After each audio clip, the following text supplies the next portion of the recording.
وَلَقَدْ عَلِمْتُمُ الَّذِينَ اعْتَدَوْا مِنْكُمْ فِي السَّبْتِ وَلَقَدْ عَلِمْتُم، اور تم اچھی طرح جانتے ہو، الَّذِينَ اعْتَدَوْا مِنْكُمْ، ان لوگوں کو جنہوں نے حد سے تجاوز کر لیا تھا تم میں سے، فی السبت، ہفتے کے دن میں، فَقُلْنَا لَهُمْ، ہم نے ان سے کہا تھا، کونوا، بن جاؤ، قردۃ خاسئین، دھتکارے ہوئے بندر، فجعلناها،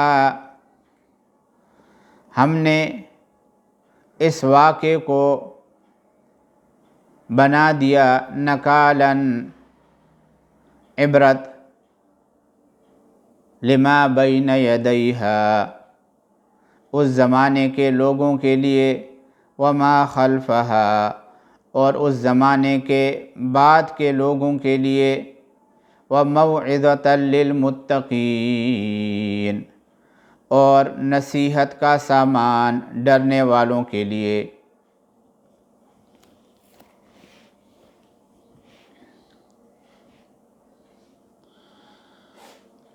یہودیوں کے ہاں سب سے برکت والا دن اور سب سے مقدس دن وہ ہفتے والا دن سمجھا جاتا تھا، جیسے مسلمانوں کے لیے جمعے کا دن ہے اور عیسائیوں کے لیے اتوار کا دن ہے۔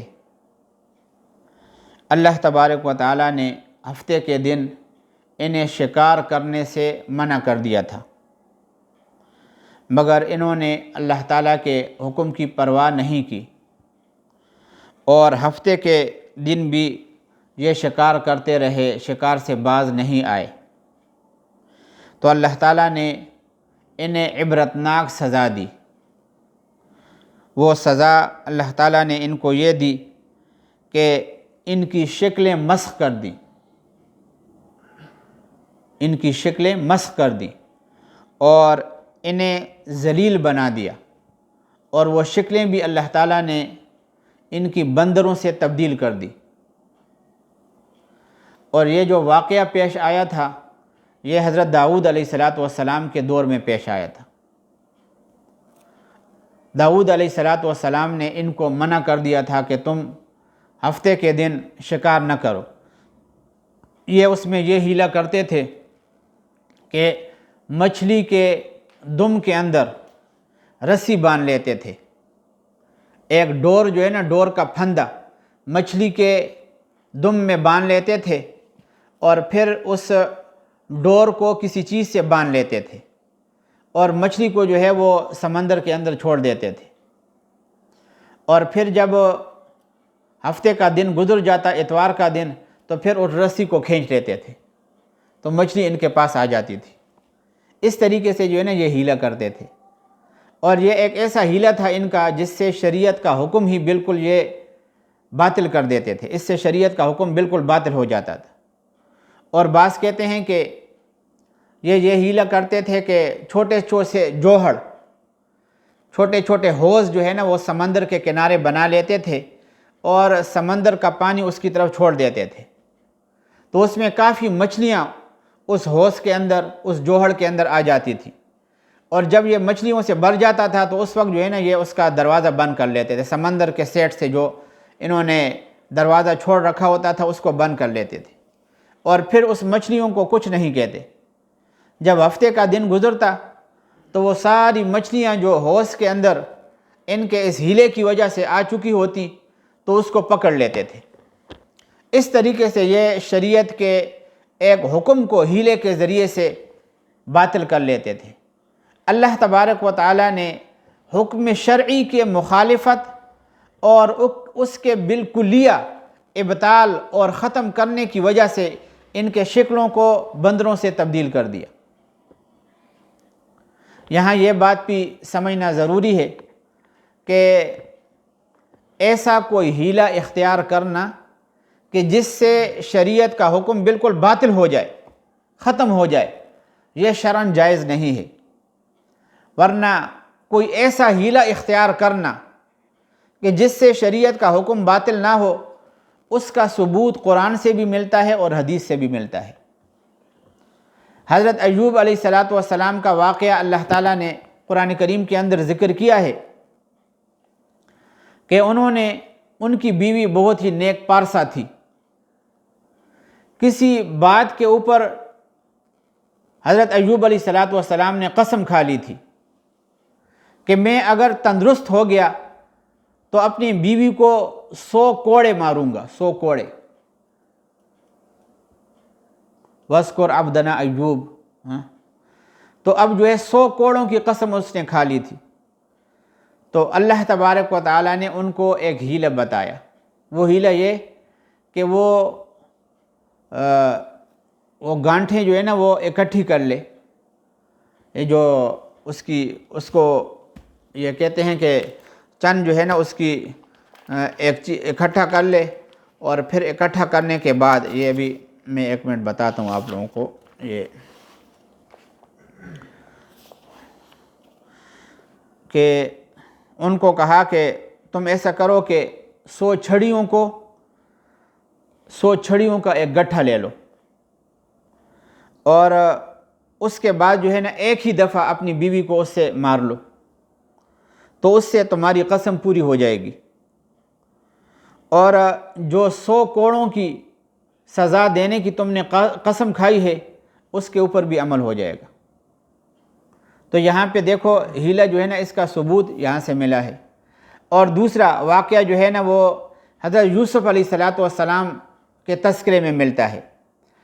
ان کا ایک بھائی تھا بنیامین، یہ بنیامین کو اپنے پاس رکھنا چاہتے تھے، مگر ملکی قانون کے مطابق وہ انہیں نہیں روک سکتے تھے، کیونکہ اسرائیلی قانون یہ تھا کہ جو شخص چوری کا مرتکب ہوگا سال بھر اس کو غلامی کرنی پڑے گی۔ تو یوسف علیہ السلام نے بھائی کو روکنے کے لیے اسرائیلی قانون کا سہارا لیا، اور ان کے لیے یہ ہیلہ بنایا کہ اس کے سامان سے پیمانہ برآمد کر لیا۔ اس ہیلہ سازی کو قرآن کریم نے بیان کیا ہے کہ کذالک کدنا لیوسف، کذالک کدنا لیوسف، کہ ہم نے یوسف علیہ السلام کو ایسا کرنے کی تدبیر بتائی۔ یہ تو جائز ہیلہ اختیار کرنے کے سلسلے میں ہے۔ اگر باطل ہیلے اختیار کیے جائیں، جیسے ہمارے ہاں پہلے جو ہے نا وہ ایک رواج تھا ہمارے ہاں کہ جب کوئی شخص مر جاتا تھا تو اس کے لیے جو نا ہیلہ اسقاط کرتے تھے، ہیلہ اسقاط کرتے تھے۔ یہ ہمارے استاذ حضرت مولانا سرفراز صفدر صاحب رحمہ اللہ کی کتاب ہے جس کا نام ہے راہ سنت۔ یہ راہ سنت ہمارے استاذ کی کتاب ہے۔ اس کے اندر جو ہے انہوں نے اس کا ذکر فرمایا ہے کہ آدمی کے مرنے کے بعد لوگ جو ہے اس کے لیے ہیلہ کرتے تھے اور اس کو نام دیتے تھے ہیلہ اسقاط سے۔ اس کا حاصل یہ ہے، شریعت نے جو ہیلہ بتایا ہے کہ میت کے لیے صدقہ کرنا، خیرات کرنا، یہ بہت ہی عمدہ حسن سلوک اور اس کے ساتھ ہمدردی ہے، اور نصوص شریعہ سے یہ ثابت ہے، اور اہل سنت والجماعت کا اس بات کے اوپر بھی اتفاق ہے، مگر ایصال ثواب کا طریقہ جو ہے وہی معتبر ہوگا جو کہ دلائل شریعہ سے ثابت ہو۔ اگر کسی عاقل اور بالغ کے ذمے کچھ نمازیں باقی رہ جائیں اور اس حالت میں اس کا انتقال ہو جائے تو فقہاء نے روزوں پر قیاس کرتے ہوئے اس کے لیے فدیہ تجویز کیا ہے، مگر اس میں قیاس کا کوئی دخل نہیں ہے۔ حضرت ابن عباس اور حضرت ابن عمر رضی اللہ تعالی عنہما کی روایتیں اس سلسلے میں موجود ہیں۔ تو یہ ہیلہ جو ہے اس کے لیے بیان کیا ہے، لیکن یہاں پہ جو ہے نا وہ ہر ایک آدمی کے لیے اس کو کر لیا جاتا ہے۔ اس میں ایک شرط تو یہ فقہاء نے ذکر کی ہے کہ وہ مرتے وقت وصیت کر لے، اور اس کے پیچھے جو ہے نا وہ ترکے کے اندر اتنی مالیت موجود نہ ہو کہ اس کے وصیت پر عمل کرتے ہوئے فوت شدہ نمازوں کا یا روزوں کا فدیہ ادا کیا جا سکے۔ تو پھر اس کے لیے جو ہے فقہا نے ایک قسم کا حیلہ بیان کیا ہے۔ اور یہاں پہ کیا ہوتا ہے کہ ویسے ہی جو ہے نا پہلے زمانے کے اندر، اب تو یہ بہت سے علاقوں کے اندر چھوڑ دیا گیا ہے کہ بس وہ کبھی ایک کو کچھ دے دیتے تھے، کبھی دوسرے کو کچھ دیتے تھے، اس طریقے سے کہتے تھے کہ ہم نے جو ہے نا اس کی طرف سے فدیہ ادا کر دیا اور اس کی معافی تلافی کی صورت پیدا ہو گئی۔ تو یہ حیلہ اسقاط اس کو کہتے تھے، اور یہ جو ہے نا وہ جائز نہیں ہے مروجہ طریقے کا، اور جو شریعت نے بتایا ہے اس کے بتائے ہوئے طریقے کے مطابق یہ جائز ہے۔ تو یہاں پہ اللہ تبارک و تعالیٰ نے یہ بتا دیا کہ یہ ایسا حیلہ اختیار کرتے تھے اسرائیلی کہ جس سے شریعت کا حکم ہی باطل ہو جاتا تھا۔ اللہ تبارک و تعالیٰ آگے فرما رہے ہیں وَإِذْ قَالَ مُوسَىٰ لِقَوْمِهِ وَإِذْ قَالَ مُوسَىٰ، اور یاد کرو وہ وقت قال موسیٰ، جب موسیٰ علیہ السلام نے کہا لِقَوْمِهِ، اپنی قوم سے، إِنَّ اللَّهَ يَأْمُرُكُمْ، اللہ تبارک و تعالیٰ تمہیں حکم دیتا ہے، ان تذبحوا بقرہ، کہ تم ایک گائے ذبح کرو۔ قالوا، تو یہ کہنے لگے، اتتخذنا ہزوا، کیا آپ ہمارا مذاق بناتے ہو؟ قالوا اتتخذنا ہزوا، وہ کہنے لگے موسیٰ علیہ السلام کو، کیا تم ہمارا مذاق بناتے ہو؟ قال اعوذ باللہ، موسیٰ علیہ السلام نے کہا میں اس بات سے اللہ کی پناہ مانگتا ہوں، ان اکون من الجاہلین، کہ میں ایسے نادانوں میں شامل ہوں جو مذاق میں جھوٹ بولیں۔ یہ اللہ تعالیٰ نے بنی اسرائیل کے اندر کچھ چچا زاد بھائیوں نے اپنے رشتہ دار کو مال و دولت حاصل کرنے کی خاطر قتل کر دیا تھا، اور پھر ایک محلے کے اندر اس کو پھینک دیا تھا، اور اس کی قتل کا معاملہ ایک دوسرے کے اوپر ڈال رہے تھے۔ تو یہ موسیٰ علیہ السلام کے خدمت میں پیش ہوئے اور یہ سارا معاملہ ان کے سامنے عرض کیا کہ اس طریقے سے اس آدمی کو قتل کیا گیا ہے اور اس کے قاتل کے بارے میں کچھ معلوم نہیں ہے۔ موسیٰ علیہ السلام نے پھر اللہ تعالیٰ کے حکم سے قاتل کے نشاندہی کے لیے ایک بات ان کو بتائی۔ اس میں یہ جو ہے وہ پس و پیش کرتے رہے، یہاں تک کہ 40 سال کا عرصہ اس کے اندر گزر گیا، 40 سال کا عرصہ۔ پھر بالآخر یہ سوال کرتے رہے، اور اللہ تبارک و تعالیٰ موسیٰ علیہ السلام کے اوپر وحی کے ذریعے سے ان کو جواب دیتے رہے۔ تو پھر قاتل کا پتہ چل گیا۔ اللہ تعالیٰ نے یہی واقعہ اس کے اندر ذکر کیا ہے۔ پہلی دفعہ جب انہوں نے اس مقتول کے قاتل کے بارے میں پوچھا تو موسیٰ علیہ السلام نے ان کو کہا کہ ایک گائے کو ذبح کر دو۔ تو اب یہ جو ہے نا وہ چونکہ تھے ہی سرکش، اللہ کے نبی کے گستاخیاں کرنا، انبیاء کو قتل کرنا، اللہ کے حکم کو ٹھکرانا، انہوں نے اپنی زندگی کا ایک حصہ بنا لیا تھا، منشور بنا لیا تھا۔ تو یہاں بھی یہ موسیٰ علیہ السلام کو فٹ کہنے لگے کہ کیا تم ہمارے ساتھ مذاق کرتے ہو؟ موسیٰ علیہ السلام نے ان کو کہا کہ میں تو اللہ کا نبی ہوں اور میں تو جھوٹ نہیں بولتا، جھوٹا مذاق بھی میں نہیں کرتا، میں وہی حکم بیان کرتا ہوں جو اللہ نے مجھے بتایا ہے۔ تو پھر آگے یہ بات جب ان کو مل گئی کہ یہ مذاق نہیں ہے تو پھر سوال شروع کر دیا۔ قالوا ادع لنا ربک، ان اسرائیلیوں نے کہا موسیٰ علیہ السلام کو، ادع لنا، درخواست کیجئے ہماری خاطر، ربک، اپنے پروردگار سے، یبین لنا، کہ صاف صاف بتائے، لنا، ہمیں، ما ہی، وہ گائے کیسی ہو۔ موسیٰ علیہ السلام نے کہا نا کہ گائے ذبح کر دو، اب گائے کے بارے میں سوالات کرنے لگے۔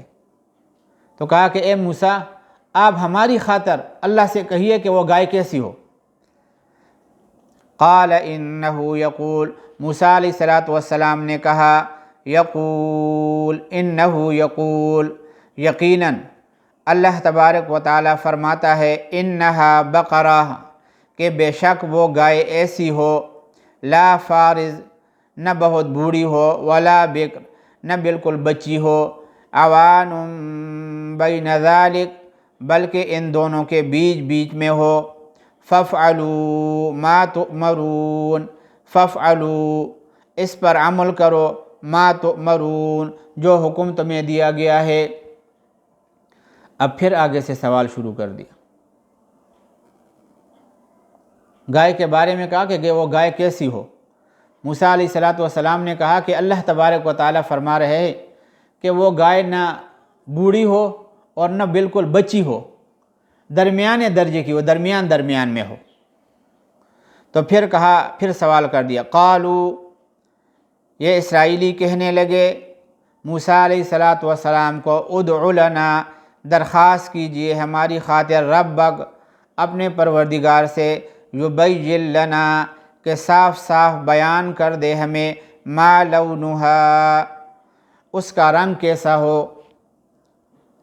قال موسیٰ علیہ السلام نے کہا انہو یقول بے شک اللہ تبارک و تعالی فرماتا ہے انہا بقرہ کہ وہ ایسی گائے ہو جس کا رنگ زرد ہو فاقع لونہا تیز زرد رنگ ہو تسر الناظرین جو دیکھنے والوں کا دل خوش کر دے۔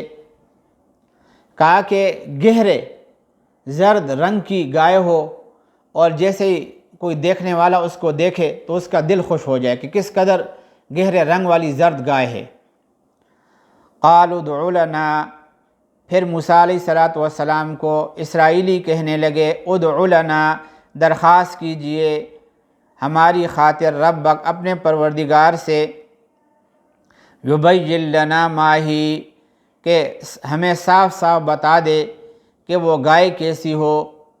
ان البقرہ تشابہ علینا بے شک اس گائے نے تو ہمیں شبے میں ڈال دیا ہے۔ زرد بھی جو ہے نا وہ بہت سی گائے ہوتی ہیں، تو پھر سوال کرنے لگے کہ یہ جو اس کا گہرا زرد رنگ ہونا بیان کیا گیا ہے اس نے بھی تو ہمیں شبے میں ڈال دیا ہے۔ ان البقرہ تشابہ علینا اس گائے نے تو ہمیں شبے میں ڈال دیا ہے۔ وَإِنَّا إِن شَاءَ اللَّهُ لَمُهْتَدُونَ وَإِنَّا اور بے شک یقیناً ان شاء اللہ اگر اللہ نے چاہا لمہتدون تو ہم ضرور اس کا پتہ لگا لیں گے۔ قال موسیٰ علیہ السلام نے ان کو جواب میں کہا انہو یقول اللہ فرماتا ہے انہا بقرہ وہ ایسی گائے ہو لا ذلول تثیر الارض جو کام میں جت کر زمین میں ہل نہ چلاتی ہو ولا تسقی الحرث اور نہ کھیتی کو پانی دیتی ہو مسلمہ پوری طرح صحیح سالم ہو لا شیۃ فیہا جس میں کوئی داغ نہ ہو۔ قالو تو موسیٰ علیہ السلام کو جواب میں کہنے لگے الآن جئت بالحق اب آپ ٹھیک پتہ لے آئے۔ فذبحوها اس کے بعد انہوں نے اسے ذبح کیا۔ وما کادوا یفعلون جبکہ لگتا نہیں تھا کہ وہ کر پائیں گے۔ اس قدر سوالات کر کے موسیٰ علیہ السلام بھی اللہ تعالیٰ سے درخواست کے ذریعے سے ان کے سارے سوالات کا جواب دے کر بالکل معاملے کو کلیئر کر دیا۔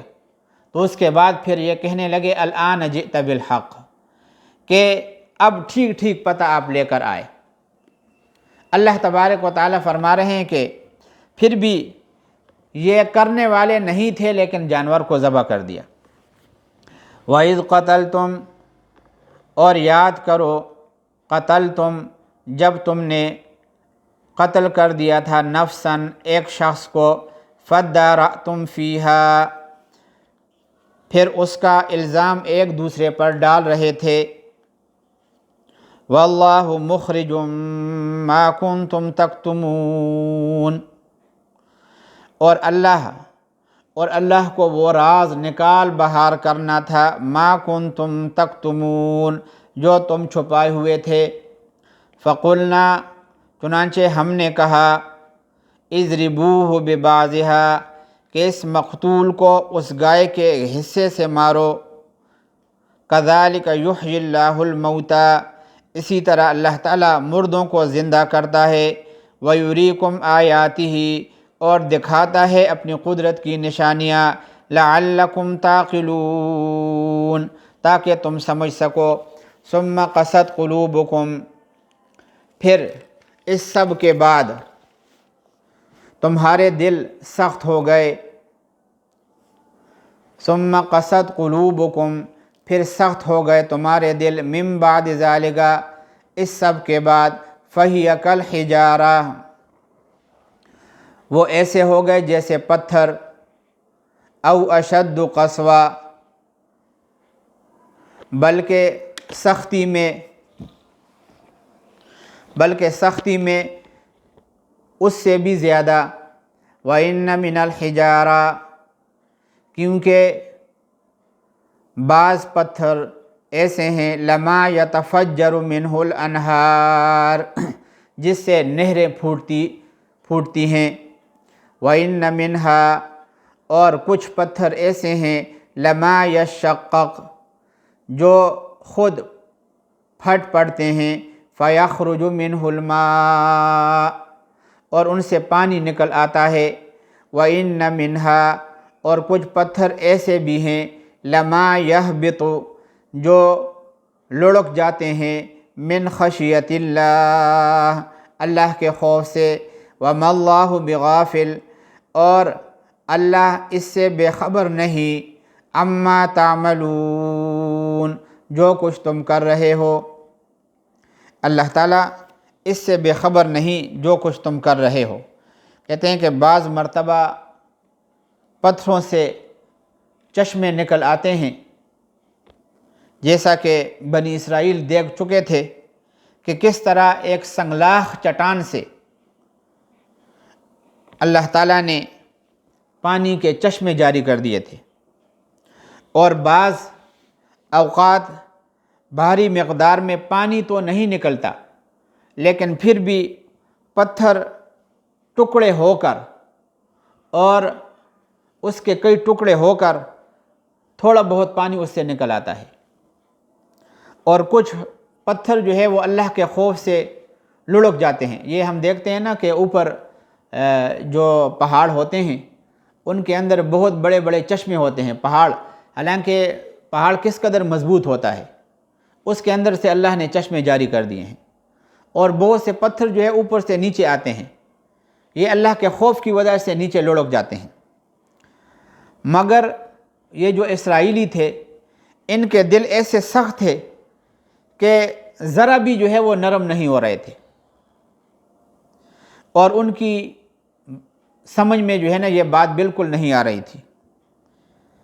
پتھر جیسی بے جان چیز کا خوف آپ لوگ دیکھیں، کون خوف جو ہے نا اس کے خوف کا تصور کر سکتا ہے، پتھر جیسی بے جان چیز کا۔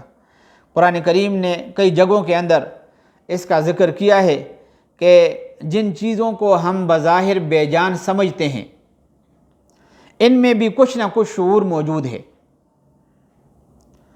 اللہ تبارک و تعالی نے خود بات بتا دی کہ وہ شعور کیا ہے کہ یہ اللہ کے خوف کی وجہ سے لڑک جاتے ہیں، اور سائنس جو ہے وہ اس نتیجے پر پہنچی ہے کہ جمادات میں نمو کا، جیسے پتھر جو ہے نا وہ دریا کے اندر ہوتے ہیں چھوٹے چھوٹے، پھر وہ بڑے ہو جاتے ہیں، ان کے بڑھنے کا، اور اس طریقے سے ان کے اندر شعور کی کچھ نہ کچھ صلاحیت موجود ہے۔